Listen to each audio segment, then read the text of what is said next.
back to the Renegade Ventures podcast. Today we have an excellent guest that we're going to talk about making everything splendid here in just a second. But before, we like to start with some talk about what's going on. And Maggie, I know you have kind of made a transition, and so talk about what that's like for you and feeling out. Yeah, new role. So, we started my company 22 years ago, literally cold called and grew the business one client at a time. Like, we ate what I killed. So it was like, drag it back. And then over the 22 years we've been doing this, we're now into our 23rd year, to get to a point where we have management team, and really all I really do is help them. I'm a coach. I'm like an executive coach is what I do as my job. And it's hard to know. It's funny because I don't really look at the normal things I look at in a business to say I'm doing a good job. Because as an executive coach, my job is to help them do a good job.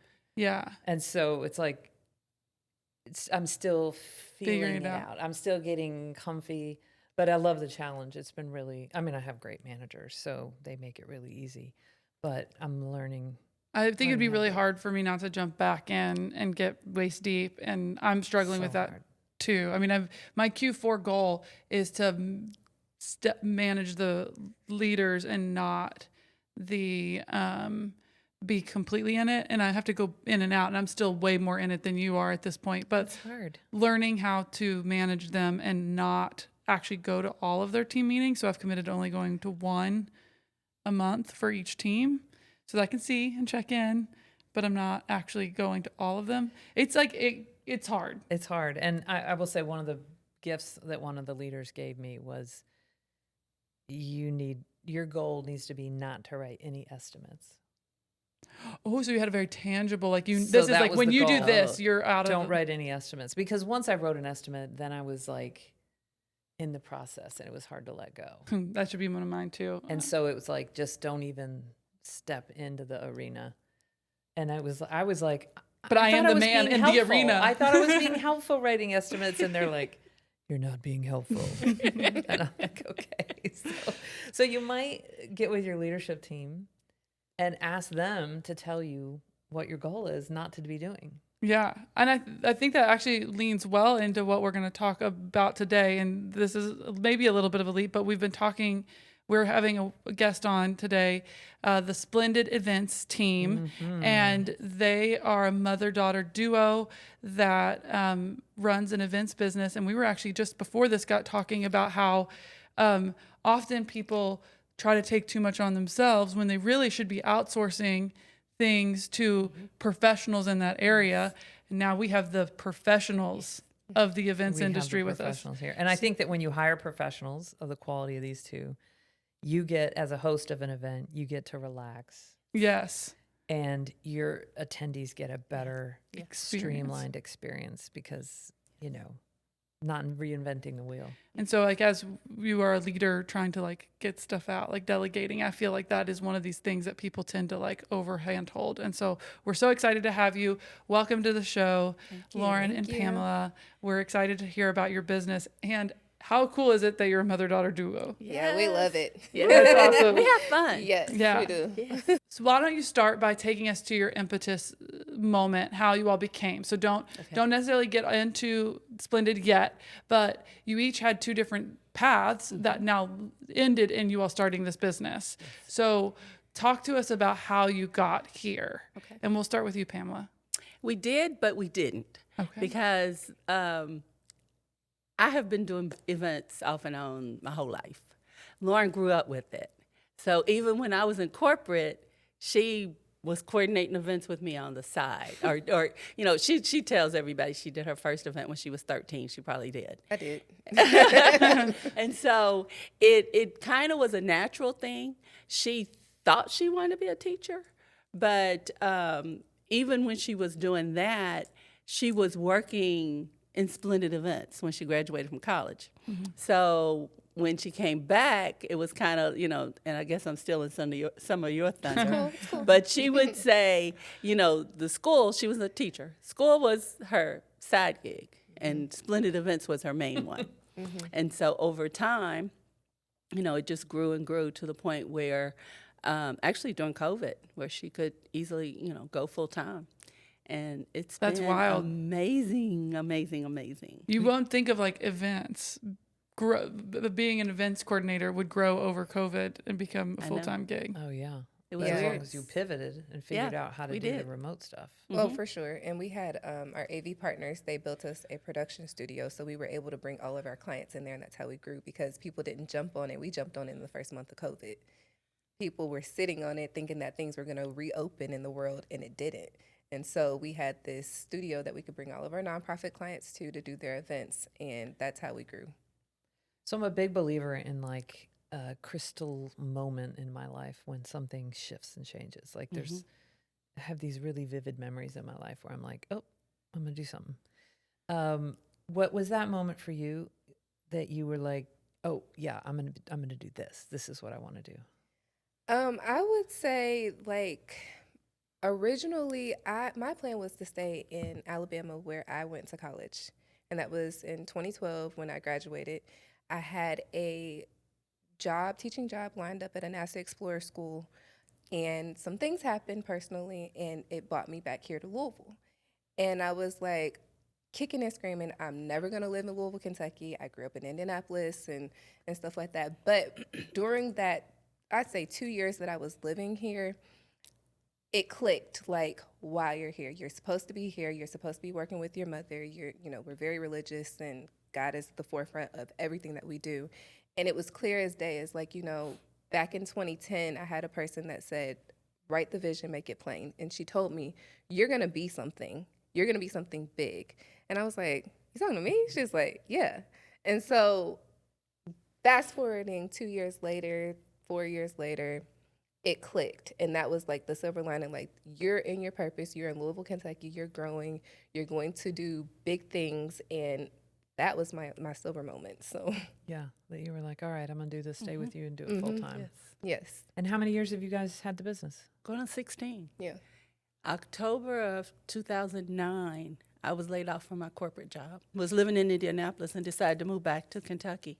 And in networking to get back to Louisville, one of my friends was working, she was on Derby Festival Committee, and she was like, I can help you get another job. I was in healthcare. I did healthcare for 25 years on the insurance side, and then another 5 years in mortgage banking.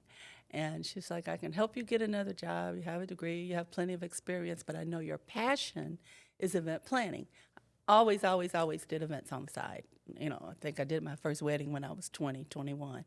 And so I went for broke. When you was talking about, just the one thing at a time, starting literally from nothing, from the kitchen table, like, we just did a big grand opening, like, I need, I can tell people all day long, I know how to put together an event, but I need to show them.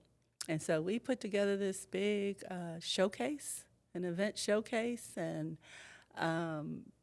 we did a press release, and You did we the whole did the thing. whole thing. And I mean, it was an amazing event, and people came, and we got our first jobs from that. And it just now That's we're, really we're neat. looking at 16 years. So that was like 2010, 2010. Kicked off Yeah. officially March 29. 25th, 2010. That's awesome. And so you would have been in college. Yes. So you get laid off right as your daughter heads off to college. She's in another Exactly. state. Yes. You start this business. When did you enter the business officially? Officially, it would be 2012 when I Okay. graduated. So that's officially when I entered the business. And then when I went full-time, like I said, she told you, my teaching gig was my side gig. And they knew that because I would travel and everything still.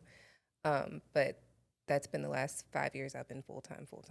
That's amazing. So I can just imagine, but I want to hear it from you. I imagine what it feels like when you're in an event and everything is just like, whoosh, just smooth. People are happy. You're looking around the room. Tell me what that feels like. Oh my God, it's like euphoria. That's what keeps us going. We, a lot of times, we go off of pure adrenaline. Like last week, we had a conference. We checked in the Gold House on Monday. We checked out on Friday. We had a conference, 1,400 people all week long. You're talking about getting up at 5:30 in the morning, being on starting the event 7 o'clock in the morning. We're downstairs. We're getting registration ready, all that. You go till 10, 11, 12 o'clock at night. You get up in the morning, you do it all again. And so we did that from Monday till Friday. So Friday, I checked out of the Guardhouse at 7:30 in the morning. And because we had another event for 1,500 people on Friday night. So Lauren closed the conference out with some of the rest of our team, and then me and another one of our team members went out and started getting tents and stuff set up for this Harvest Festival. So you really go on pure adrenaline. And when you look around and you see everybody having a good time, that's what keeps us going. But I would say we're really, I mean, yes, we're planners, but we are detailed, and you have to be so organized to get to those moments and stuff like that. So we have all these templates and stuff that are in place. Our team is the same team that you're going to see all the time. So they're well trained and they know what they're doing. So we give them the blueprint when it's all after we've done all the planning, and that's what makes those events go smooth. And that's where we can breathe and say, okay. But you also have to be flexible, because this is a job where things are going to go wrong. It's changing by the minute. It changes by the minute. The technology. Yes, it changes by the minute. But if you have a good, and we keep our calm too, And that's the biggest thing. We're not those frantic planners that are going to run around when something's going around. Screaming We're going to at get it done. Yeah, we don't like that. We're going to get it done smoothly and decently. And 9 times out of 10, you're not even going to know that it happened. That's how it should be. I've seen you guys at events you're everywhere, it seems like. I'm like, every time I walk into an event, and when I see you at an event, when I walk in and I see those pink jackets or I see those sparkles, I'm like, oh, this is going to be a great event. Yeah. It's going to be splendid. We're so thankful for that. We work hard at it. Yeah. And Lauren's right. I mean, nobody knows how many times we have to pivot, or, we thought we were going to do it this way. But, it's something as simple as we had an event on Friday. It was an alternative to Halloween, so it was called Harvest Festival that we do for our church. And I looked down the hallway where we had 12 candy rooms where they trick or treated. And so I'm looking down the hallway and I'm like, it's too dark. And so just on the fly, I'm calling my DJ like, hey, I need you to bring me a few lights.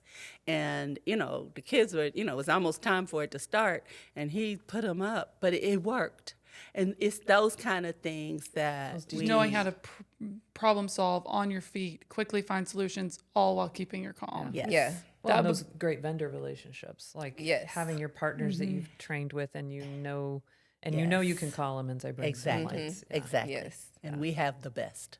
I think that being event planners and having done that gave you the skill sets to be entrepreneurs, because a lot of entrepreneurship reflects some of those experiences. Those might be the tangible, like thinking on your feet moments, but that happens in other ways within entrepreneurship. But I would really love to hear about your all's transition from a long, big corporate career into business ownership. And then you kind of started with business ownership, but you also kept another job. Yes. And the two jobs you all had are very different from being an entrepreneur. So talk to us about that transition for you.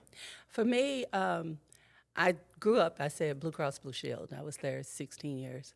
And, we're talking claims, customer service, benefit administration, marketing, product development. And when I left there, I was recruited to go to Indianapolis, and I managed project managers. So our job there was to make sure that I created new products for the insurance company. And our job was to make sure that every department in the company had its piece in place to launch a new product. Exactly what I do with events. It's those transferable skills. And I think over the years, even the way that we run our business, because there's a lot of planners in town, there's not a lot of planners in town that has the background that we had. And so we just have taken those skills, the same thing. I get up every day, I work Splendid events just like I did when I worked in the insurance industry or with mortgages. I worked for a couple of the banks in Indianapolis and did mortgage banking, which is a whole nother story. But all of those skills that I learned, I have a degree in management. I use every day with Splendid events. And so that's what keeps us going, really, more than anything.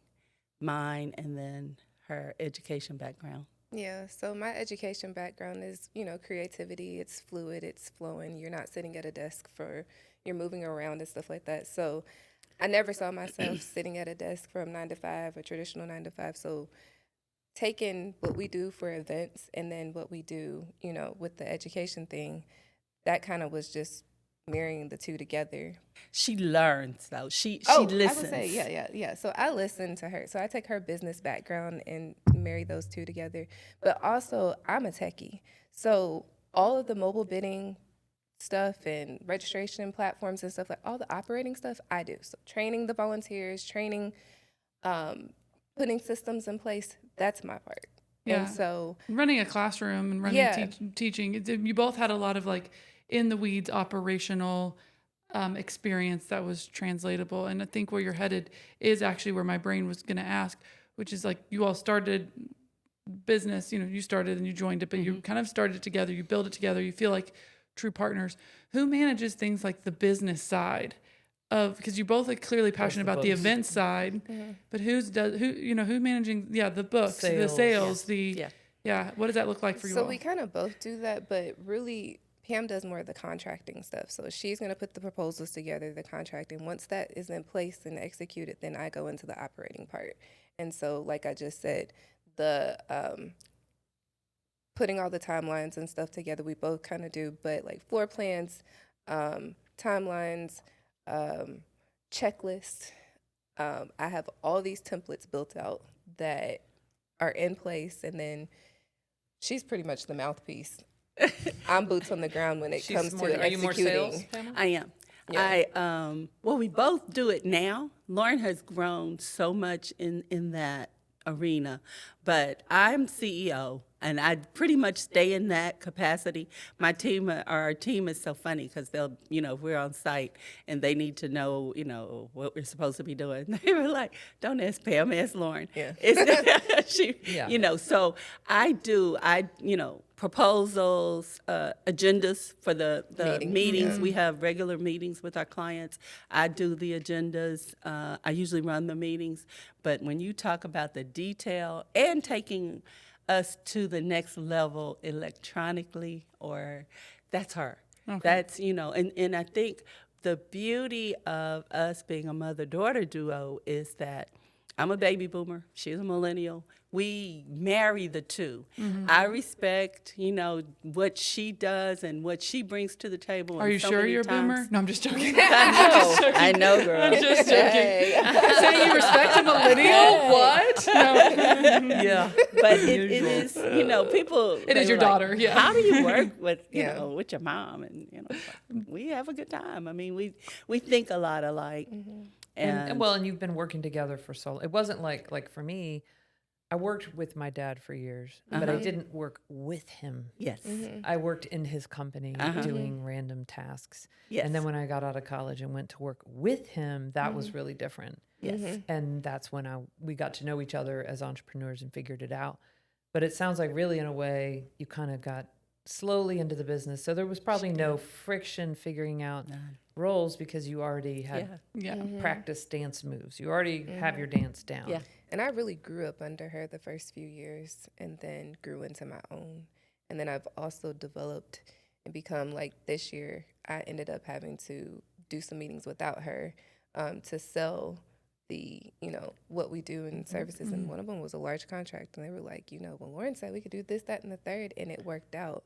And so build that I'm confidence. Blessed. Yeah. Because, I mean, it's a good muscle to grow. Growing up, I was a very shy person. I will say attending my HBCU made me the person that I am because those classes were smaller. They addressed you by Miss or Mr. whatever, your last name. And they called on you constantly in class to make you speak out about things. So once I got out of college, I was ready, but then I grew more up under my mom in the business. So it's awesome. And I like how much, even though I poked fun at it, I like the mutual respect that you can clearly see and admiration for each other. You worked with your dad. I worked for my dad when I was a kid, but I've coached with him. we both work with our spouses, and I actually think there's something really special about family businesses that it used to be a really big part of our culture, and it isn't as much anymore. And yet I think that it's important. And so I like hearing girls' journey and how you've gotten here and are building it together and you that have evolution. a family business. That's what I said. Yeah, I work with my spouse. It's like It it is is a the really neatest. unique experience. If It it is. works well, I know that sometimes it doesn't work well and it becomes a horrible thing. Yes. But when it works well, it's kind of magical. It Mm-hmm. really is. Because really, when I first started the business when I moved back here, it was with my brother and my sister. And so my brother was retired military. He and I was exactly a year apart. Since he passed a few years ago. But when we started, he's like, everything had to be like, regimented. yes. And he's sending me crazy notes at 3 o'clock in the morning, like, you need to do this and you need to do that. And I was like, oh, this is not going to work. And so I had to quickly come to the conclusion that either I can love you as my brother and hate you as a business partner, or hate you, and it was like. But they this bleed is into not each gonna- other, th- yeah. This is not a good fit. And so we agreed to disagree. Choose the relationship. Yeah. Yes. We had to. I love I it. chose to have him or keep him close as my brother. And he didn't like it at first, But over time, he came to the conclusion, he found his own thing, and he came to the conclusion that that was probably the best thing for us to do. And so my sister was our silent partner, and she still works. She lives in Houston, but she comes in and works, a couple of events a year, 2 or 3 events a year, and enjoys it. We are a family business. My sister Runs our front of house. We call her front of house. She's our director of guest experience. So she'll always run our registrations. So and I stay out of it. We've got an amazing team, but a lot of it is family. Last week at one of our events, I've got my grandson. I've got a grandson that's 26. And so he's working with one of our caterers, and it was just so neat. He was like, "Oh, my Nana's running. This is their event," and he was just so proud to be there, even in that capacity. So That's awesome. I think it's good for kids, even like talking about growing up in your family's business. You worked with your mom on things. I worked with my dad, and it gives you an earlier set of the things going on in the real world, or real skills, or real opportunities. Like every summer, I would scan plans for an asphalt contractor. My God, was it boring. But I made some money. I kind of learned how that worked. I took care of a task that no one wanted to do. I broke all the child labor laws, and we moved on, right? Exactly. I don't think there are child labor laws when you're working for a family business. It's not. Yeah. My little niece was 4, 5 actually a little bit, yeah. About when 5, 6, I first. Yeah. Another great benefit. Yeah, It's exactly. like she was stuffing labor. bags for us one Yeah. time. We first started, and she's like, she calls me Nana. Now you're gonna pay me for this. I was like, okay, I'll give you a couple dollars. Yeah. And poor little Gigi, she is just birthed into it, my daughter. Yeah. So Yeah. she's with us on a lot of Yeah, setups. almost 2 years old. Yes. She won't That's know so anything awesome. else. No. Yeah. You guys, it sounds like a very tight knit family village. It is. sure. You guys all, It is. all help and take care of each Yeah. other. So what's next in the event planning world? Like, what is the tech that's sort of like, what about AI? How's that impacting what you guys are doing? Like, what's on the forefront right now? So I do a lot of script writing. And so for our events, especially our nonprofit fundraising, and I scripted the whole conference last week. So that has definitely been an added bonus. Like I have my templates and stuff, but yeah, I use that for writing all my descriptions, and I use that, but I still have to clean them up. AI, you have to tell it what to do. But a lot of our software, we're certified partners with One Cause, which is a company out of Indianapolis that's the largest fundraising platform in the nation. And so they're doing a lot. We went to a conference and they were talking about AI, so we are incorporating a lot of that into our events as well. What else? We were talking a little, I know before we started today, about how we've transitioned from weddings and more of the private events to corporate and nonprofit. And I think that's where I see Splendid events growing. like Lauren said, One Cause, our mobile bidding partner, is amazing. We use them probably for 90% of our events as a platform. And we did get certified with them this past year. And like we're going to Indianapolis next week to, we're going to be on a panel with them in front of Well, you're 50 you're or not so planning. You're going to be on the nonprofits. stage. Be critiquing and planning the whole way. So we try to do things. We are certified through WeBank, the Women Business Enterprise Corporation. And so we, which is the largest certifying agency for women-owned businesses. And so we try to stay relevant and just grow and move with the industry. It's, we're living in a weird time, so we're hoping that things continue to grow. But our calendar for 26 is looking good. We're excited about the type of business. We're getting a lot more weekday business, which we love. It's just it's good. It's good. We feel like we're in a good space now. We don't market. And so, except to do things like this, actually, a conference that we have for next year, she found us through a podcast that we did. And I know we said we had none, and it was like, well, yeah, we have done a couple. Yeah. And so, and she saw the mother-daughter duo. She's like near Tennessee, and she contacted a lot of organic us. growth. Yes. Well, and Word you of market, mouth you and market then- yourself so beautifully at Yeah. your events because your pink jackets and your sparkles. It's like, as soon as we see it, we're like, oh yeah, I know what that Yeah. is. We get that a lot. And it was funny because, and I don't mean to cut you You're off, but that was how we got one of our other conferences back. They remembered the pink jackets. They were like, who were the ladies in the pink jackets? And even last week in the conference, we had a different SE shirt on every day. It's our brand. That's how that's how we market. Yeah. Yeah. Yeah. I think that's a very good way to begin. I think that's one of those things that people overlook. One of the things that we like to do, our audience is really made up of other business owners and wannabe business owners. And so I like when we talk about challenges that we've had and overcome or even haven't overcome. Like we just spent a whole episode talking about something that is Still wrestling. Yeah. And so what has been something in your all's journey, ideally even recently, that you've been challenged by and working through? We struggle just because of the color of our skin. Oh. And we still struggle. It doesn't matter. We can go in and we can do the best job ever. But I'm still would love to see, and it's getting worse, us being judged by the job we do, not the look. Yeah. And that is because, our uniformity is just a small piece of it, and it's making sure that we do a great job in whatever it is. And so unfortunately, we still... And that's a challenge outside of your control, which is just like, and we don't want to be a checkbox. Yeah. So that's, I think, the most hurtful thing. At the same time, we just have to always, everything we do, we try to do with excellence. But we've lost contracts, and we know that.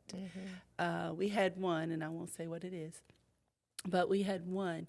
The whole event, everybody was just like, oh my God, this is amazing, this is amazing, this is amazing. And we lost it. They didn't hire us the next year to another planner. And she was like, when I found out that it was you guys, I couldn't believe that they didn't hire you back. But I also told Mom, I said, their board chair would not even talk to us or look at us or anything like that. And I said, you just knew. I had that feeling. I was like, yeah, this is not going to work. You just knew that there was a preconceived obstacle there. a perception. And then there's some things, we've got a situation now where one of our vendors, we try to get the best partners that we can, but if they don't perform, it falls on us because we pull it all together.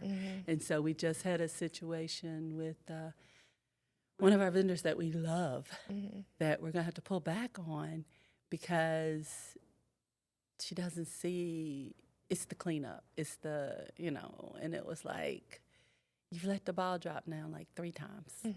Yeah. And so that's our biggest challenge. Yeah, your business is very heavily interconnected to other people's businesses because you're the one convening them. You Yes. can't do it by yourself. Yeah. Right.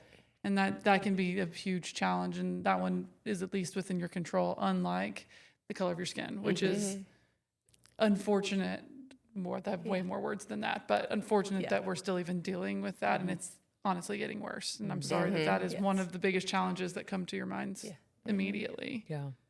Have you ever considered bringing some of these services in-house? Have you ever thought about Expanding or a acquiring. DJ company or acquiring? She's like, that was a fast no. I want to know why. I think that the no is valid. Why is your gut so sure? Yeah, it's just like with decor. Okay, we outsource it or we partner. I don't say we outsource it because we work hand in hand with the decor company or companies, but we have one that we work with not, more often than not. And so I don't want to house decor. I don't want to iron linen. I don't want to. And so we are planners. We're event managers, and we want to be the best event managers that you can find. If we start diversifying and getting into other things, I think it takes away from that. And I think that we've grown the way we've grown because we stay focused. Yes. And so, and there's so many people that are, like with the DJs or any entertainment, so many good ones out here.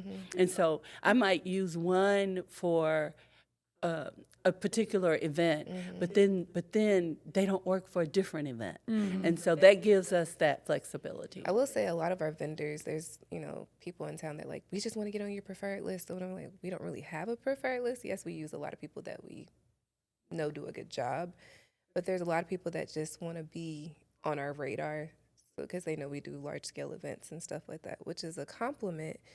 But like she said, we don't want to pigeonhole ourselves into one person or one company. Yeah, that makes perfect sense. Commitment would be difficult to fulfill. It's the same thing we've heard with, you all need a venue. No, we don't. Because you have a venue, you have to fill it. Yeah. And this model works for us. That's what saved us during COVID was that we didn't have all this overhead or whatever. We just had our operating expenses. But you could pivot easily. Yeah.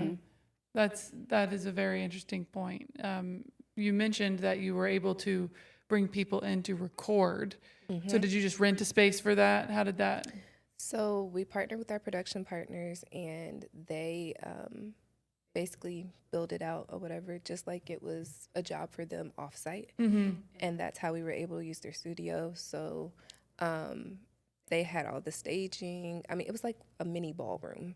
Cool. So we had like tables and everything like that where people could come sit. We would bring in bartenders and caterers and stuff like that to make it still feel like an event for the people, those few people that were in the studio. But it was a great experience. Yeah, they already had a warehouse. Yeah, and so we had some events coming up, and we're like, we need to figure out how to do it virtually. Yeah, and we got certified as digital event strategists. So one of the things, again, we spent that time learning the different platforms, and that it was just neat. We use some of them now. Yeah, even to the point where I got really in the tech space where they started bringing me in as a Zoom tech. I learned the platform so well, and so I still get calls periodically like, hey, we need a tech. Can you come help? And that's so awesome. I tell a lot of the AV people, I know enough to be dangerous. Yeah. Well, I think of the both of you. I think of how much involvement you have in the community, and also it is clearly a part of your business model. I mean, that's how you stay connected. You mentioned being a certified woman-owned business. You also run the Network of Entrepreneurial Women, right? So can you tell us a little bit about what is the Network of Entrepreneurial Women, and how might some of our listeners who are primarily women business owners get involved? Sure. So Network of Entrepreneurial Women is a grassroots networking group that we're really laid back. We meet the second Wednesday of every month at different women-owned businesses. And whether you're thinking about becoming a entrepreneur, whether you are just getting started, whether you're a seasoned entrepreneur, it's something for everybody. We don't go anywhere where we can't have wine. That's kind of our thing. But it's a great, intimate group of women that you can just come in and network with. And I mean, a lot of people get a lot of business out of it and referrals, but it's a group that you would love. We're not stuffy. We don't want to be stuffy. So just a great source for women to come. They were guests. Yes, yeah. We talked about Renegade Yes. there Yeah. probably about a year ago. You were just Yeah. getting Yeah. started. You We were were. just getting started, and I've Yes. been going to New. I haven't been recently, but I've been going to New for years and years and years. Yeah. Yes. And it is a really cool space because you never know who's going to be there. You never know, Yeah. right? Could be someone who's been in business for 30 years. It could be someone who's just daydreaming about it. All different types of businesses, and it is so welcoming. And there isn't this commitment. It's like you can join, you can drop in. It's affordable. Yes. I don't know. You Yes. guys have done. A very great job. I know that only exists because people have continued to volunteer. Yes. to keep it 15 going. years. It'll be 15 years Yep, next in year. June. Yep. Incredible. Yes. Thank you for doing it. I know it's Absolutely. helped so many entrepreneurs. And we've gotten to visit really neat places, like the farm, the sustainable Yes. farm Yes. a few years ago, and Signorama, like places that you might not actually go to if it wasn't for this, and learn about the entrepreneurs that were there and their stories and how they're evolving. And so thinking about your all's business and how you're evolving, what, we kind of talked about 2026, but like, what is your biggest vision for this? Are we, trying to scale huge? Are we happy with the size of the business? What is your ultimate vision here? We talk about this a lot. Work-life balance is very, very important to us. And so we could be so much bigger. And you're not small now. No. Yeah. But me personally, I got a few good years left. That's what she says. So Lauren, I always say she can take it as far as she would like to take it, and eventually we'll switch roles, and I'll support her leadership. And I also want to say Maggie has been amazing in putting Lauren, especially in certain rooms. Yes. That doesn't go invaluable. unnoticed. Yeah. And it means the world. And we've had a lot of Maggies. And one of the things that you talked about when we were at Sonorama was get your squad. Yeah. And And that's been that's- resonating with us. Yeah. Nice. So- Okay. Build a squad. And so I just think that, the good thing about, this is home. Louisville is home for me. And when I moved back, I was in Indy for 15 years and raised her there. And when we moved back here, my oldest daughter is here, my grandsons, and, now I got great grands. But one of the good things about Louisville is a very family-oriented. It's who you know. It's where'd you go to high school? And so that's been good. That's been really, really good for us as we have grown Splendid Events. I didn't even know where it was going when we first started, and just over time, it's evolved and it's good. Yeah, I'd say definitely growing the corporate and nonprofit business even more. But eventually we're going to slow down. And I think my vision is to go on the conference and speaker circuit to teach people how to have successful event planning businesses. And so, and like kind of that. teaching our model. It's a huge business. Actually, you were talking. I was thinking about that. I was like, you could do that and be coaching people across the country and just have them sign agreements that says they don't come to Louisville to compete, that they can go work anywhere else, and you can kind of protect your territory. Yeah. But I love your vision that make your business fit the life you want instead of being a slave to, is it bigger? Exactly. Is it bigger? Is Exactly. it bigger? Better? Right. Is it, Yes. the business is here to serve us. It is. I feel the same way about my business. It could be double the size it is, Yes. but do I want double the headaches, or do I want the headaches that come with that? And I love this idea for you of being that subject matter expert and going out, and you would kill. You would absolutely That's awesome. kill. And we can introduce you to NSA. Okay. And you can't believe how accessible that kind of thing is, how doable that really is. I love that, and I love that you already kind of have that vision of where you're headed, and yeah. And by having the squad and getting to see that through and how needed it is, and so So I that's do so want to exciting. ask about Yeah, one go for little it. project I know about, which is your new writing project. You've just written part of an anthology. I'm not going to say any more. Tell us about it. Go ahead. Let you go ahead. So we are one of 7 writers in a chapter. We've got a chapter in an anthology that's coming out in January 2026. Oh, it's almost ready. Yes, and so we are so excited because that, again, I think will help put us on that path to Thought more leadership. speaking and conferences and that type of thing. So just writing our story and where we'd like to, where we've been, where it's more, I'll say, inspiration for entrepreneurs.